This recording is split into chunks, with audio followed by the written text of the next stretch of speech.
নমস্কার বন্ধুরা, happy with গোপাতে আপনাদের স্বাগতম। আজকে আমি বানাবো ডাব চিংড়ি।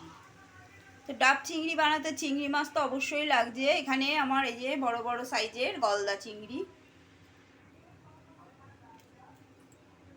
এই যে এরকম এরকম বড় বড় সাইজের গলদা চিংড়ি নিয়ে এসেছে। তা চিংড়িটা আমি একটু ছাড়িয়ে নিয়ে তারপরে রেসিপিটা দেখাচ্ছি।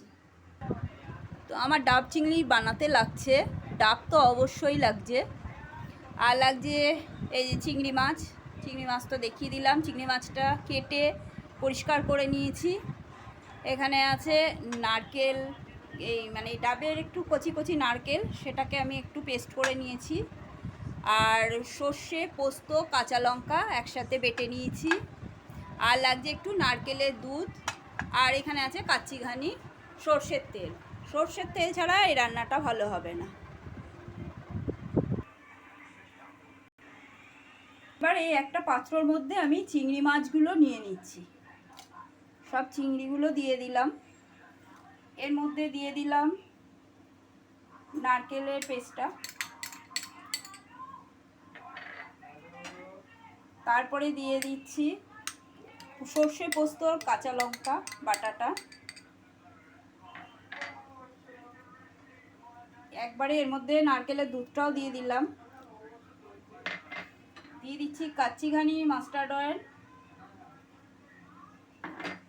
আর নুন হলুদ তো অবশ্যই লাগবে।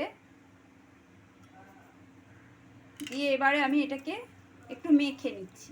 মেখে নিয়ে ডাবের মধ্যে পুড়ে দেবো। এবার মাছগুলো আমি ডাবের মধ্যে দেব। ডাবের মধ্যে দেখুন ভেতরে এই যে নারকেলগুলো রয়েছে, পুড়িয়ে রাখা নারকেলটা রয়েছে এর ভেতরে। আর দুটো কাঁচা লঙ্কাও দিয়ে দিয়েছি, ওই দেখুন কচি নারকেল। এবার এর মধ্যে আমি যে মশলাটা মেখে রাখলাম চিংড়ি মাছ দিয়ে, ওটা ঢুকিয়ে দিচ্ছি এর মধ্যে। তো আমি একটা একটা করে এর মধ্যে ভরে নিই। এবার ডাবটা এই যে পুরটা ভরা হয়ে গেছে, নারকেলটা এই চিংড়িগুলো ভরা হয়ে গেছে। এবারে এটাকে বসিয়ে দিলাম গ্যাসে। এবার আঁচটা একটু ধিমে আঁচে হবে। এটা একটু ধিমে আঁচে হতে থাক। এই ডাব চিংড়িটা বানিয়ে খেয়ে দেখবেন, খুব ভালো লাগবে। ফ্রেন্ডস, আমার হয়ে গেছে ডাব চিংড়ি। এই দেখুন, এই যে ডাবটা একটু এরকম পোড়া পোড়া হয়ে গেছে। এই যে তলাটা দেখেছেন, একটু এরকম পুড়ে পুড়ে গেছে। ব্যাস হয়ে গেছে।